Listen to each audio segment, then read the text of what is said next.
Hi there Year 4, Miss Fowler here. Happy Thursday, almost like happy Friday because we're not in school tomorrow. I hope you enjoy celebrating VE Day tomorrow and that you've enjoyed the activities that Miss O'Connor and I have set for you this week. I just thought I'd take today to read you a story, and I've been looking around some of my books that I have here at home and I came across Dandylion. And even though it's a book that I enjoyed probably when I was a bit younger than Year 4, I think it's still really relevant, and I know that you will hopefully enjoy it. So it's not very long, and there are loads and loads of other videos that the other teachers have put up that I will link in the YouTube so that you can go and see. But I'd like to read you Dandylion. And just on the right, just on the front cover here, it does even say at the bottom that being different is special.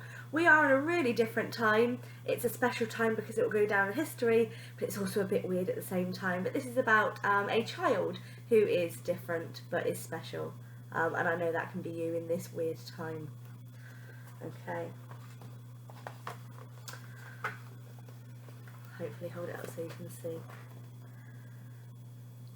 On an otherwise ordinary Tuesday, Miss Gardner announced, "Today we have a new boy in our class. Allow me to introduce you to Dandylion." Up sprang the new boy. He looked wonderfully unusual and delightfully different, bright yellow and rather scruffy, but they were too polite to say so. Everyone wanted to be Dandylion's new friend. "Please, can you sit next to me?" a little boy asked. "Thank you," said Miss Gardner. "Dandelion, this is Basil. He will look after you." On Basil's table they were very neatly painting their flower pictures.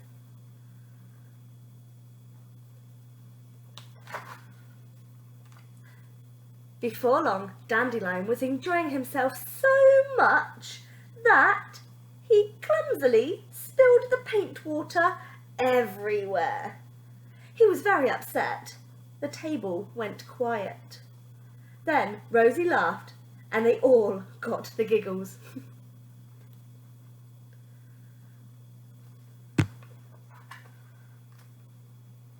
At lunchtime, Dandylion sat with his new friends. "Oh, cheese again," moaned Rosie. "My mum knows I don't like tuna fish," grumbled Tulip. "Boring," huffed Minty, unwrapping his usual egg mayo. But Dandylion sandwiches amazed everyone. "My own special recipe," he beamed. "Chocolate spread, jelly worms and candy floss."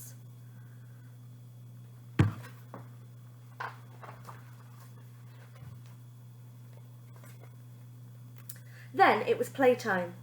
"Let's play tag," yelled Basil. "Dandylion, you're it."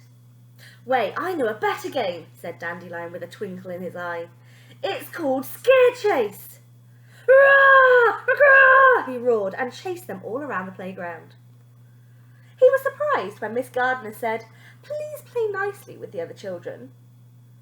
"But Scare Chase is meant to be fun," he thought.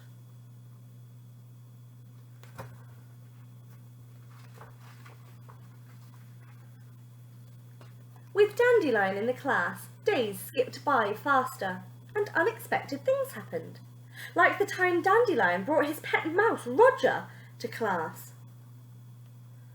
Or when he learned not to wear costumes to school. And often Miss Gardner had to stop what she was doing to have quiet words, making everything late.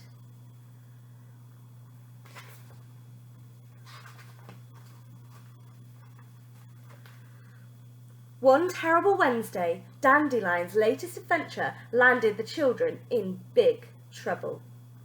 Queuing for felt-tip moustaches had made them late for class, and they quickly discovered that it was incredibly naughty to draw on other people's faces. Miss Gardner was so disappointed she could hardly look at them.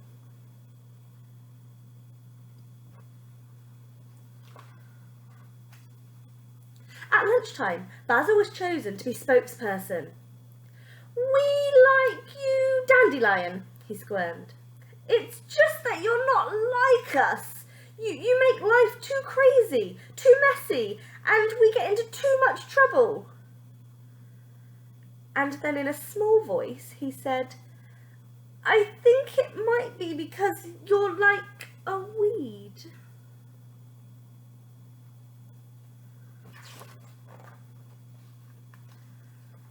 That day, Dandelion went home from school without bouncing or skipping. He felt very blue, although nobody would ever know, because he was always so bright yellow.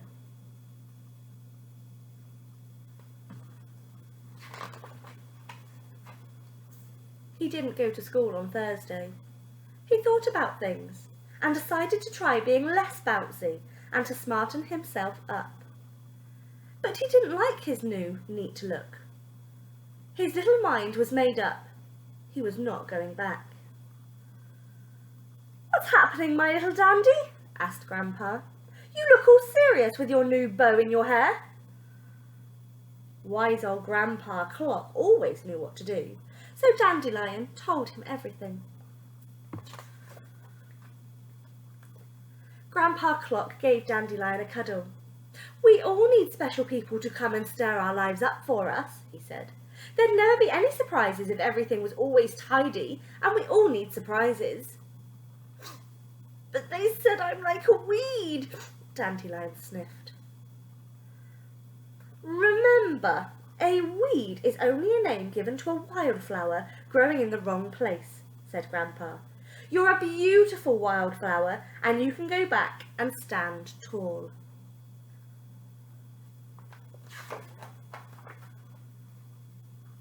Without Dandelion, apple pie order had returned to Miss Gardner's classroom. But the children missed his bright sunny yellow face. They missed the bouncing and the excitement, and even the spills and the mess.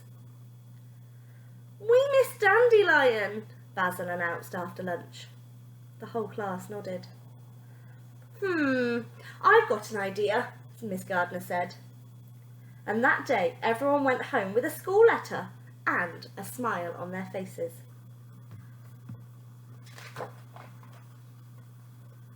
On Friday, everything was different in Miss Gardner's classroom. There were bright colours everywhere. The children were busily making things. Out of the blue, Dandelion bounced in, just in time for extraordinary sandwiches.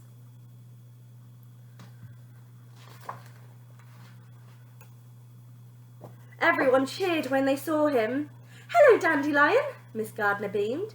"Today is Wildflower Day." The whole class was wearing sunny yellow.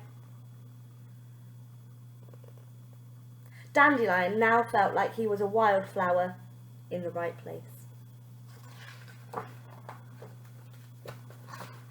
And the final bit there is a picture. So you see, even in a story like that, where he felt like he was out of place and like he wasn't like the others, they needed a bit of the disruption and the uniqueness that Dandelion brought. And I hope that even in your families at home, that you can be the smile that everyone needs. Try and be a bit bouncy when it's needed. Help your parents with things, make them smile. And hopefully that this lockdown will soon be over and we'll soon be able to see your faces, but we'll just keep safe and stay at home until we need.